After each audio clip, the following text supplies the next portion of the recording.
Hello everyone and welcome back to the Barrel and our series where we analyse each AFL club's 2024 fixture, identify some breakout players and set a realistic passing mark for their season. We have the Richmond Footy Club today who experienced their first real steep decline since their dynasty of 3 premierships in 4 years. Damien Hardwick made his way out and Adam Uze is the new man at the helm. So there's a fair amount of both skepticism and optimism among the fan base. So how will they shape up for the year ahead? Let's answer that today as we look back quickly at their 2023 season and see what lies ahead for them in 2024.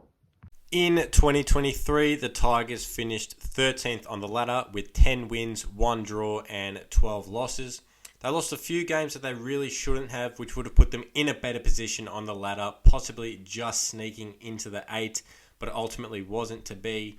Some of those games include Dreamtime against the Bombers, where they lost by a single point, having dominated much of the game, and pretty much all of their Marvel Stadium games apart from the Bulldogs. We all know how much Dimmer hated Marvel Stadium, and that probably played into the mentality of the players and hence why they couldn't perform at that stadium for a large part of his reign. Dimmer left after the Dreamtime game, which allowed a full search for a new coach to be done, and they landed with Adam Uze, who I think is a fantastic pickup. The club will be hoping to develop their youth and implement a new game plan, which will hopefully allow for the club to push for the 8 in 2024. Their 2024 fixture was ranked the 6th easiest. They have 2 byes in round 6 and 15, and they'll play 13 games at the MCG. 2 at Marvel Stadium, they'll go to Optus Stadium and Adelaide Oval, and they also play at the Gabba, Norwood Oval, Heritage Bank Stadium and GMHBA Stadium in Geelong, which they'll be playing for premiership points for the first time since 2017, which was the first of their dynasty premierships. Dreamtime and Anzac Eve will both be home games in a win for members, and in terms of double-ups, they play Carlton, Fremantle, Gold Coast, Hawthorn, Port Adelaide and St Kilda twice. Carlton, obviously the traditional rivals, and are coming into this season in fantastic shape, having made a preliminary final the year before, so this will be 2 very tough matchups. Fremantle, not too sure how they're going to go at the minute. They had a very disappointing season last year, so they'll be hoping to climb up the ladder and show some better on-field form.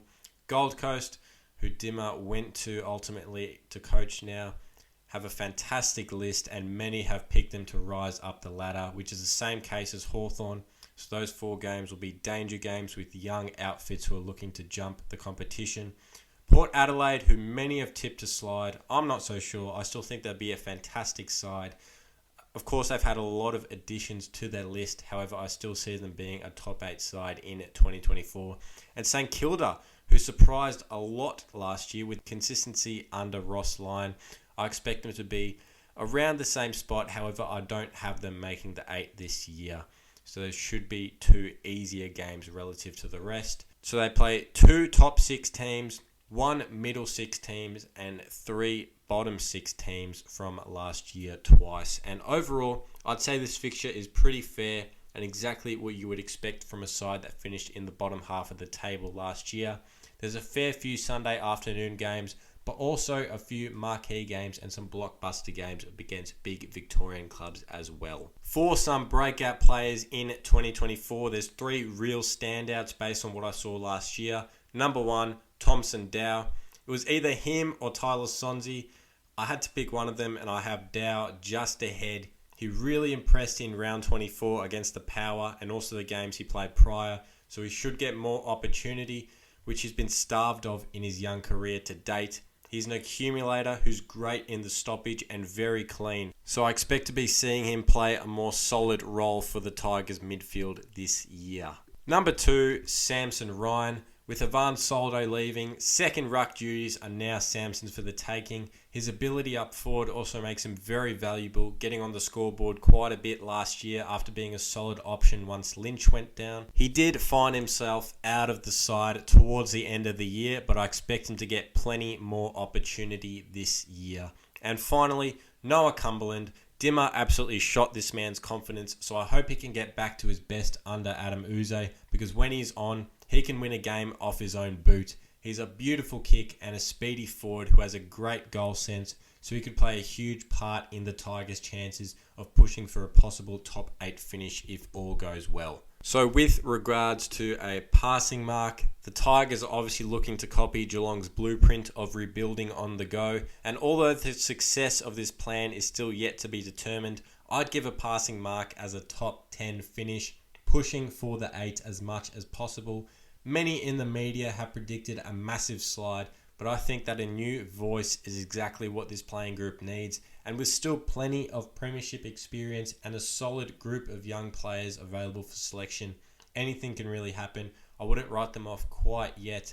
However, I do think the maximum capability for them at this stage would be just scraping into the 8. Their forward line is led by Tom Lynch, who is undoubtedly the Tigers' most important player. They struggled massively without him last year, so he is instrumental if they are to push for that top 8 spot.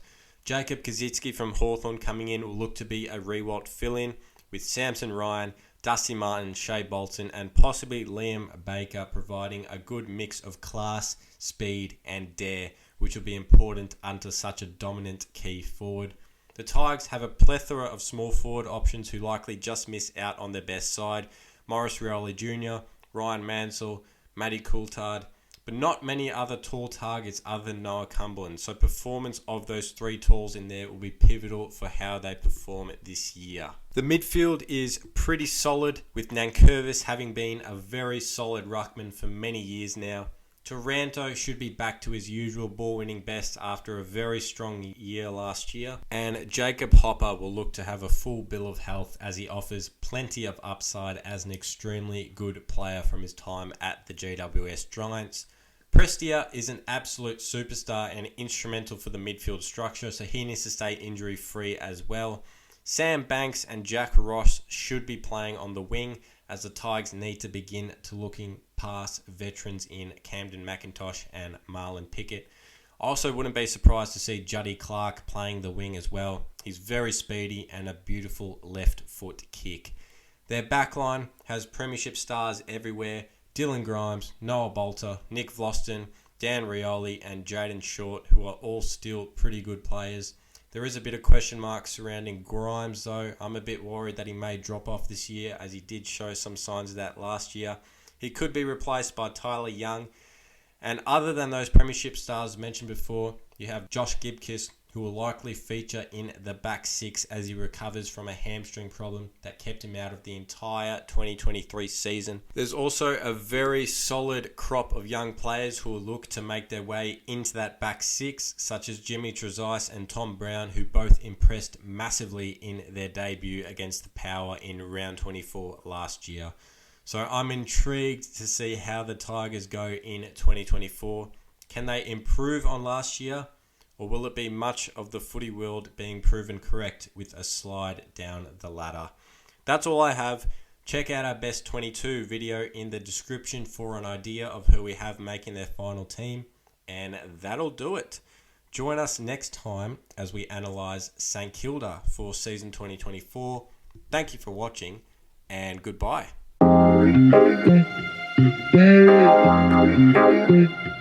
Yeah.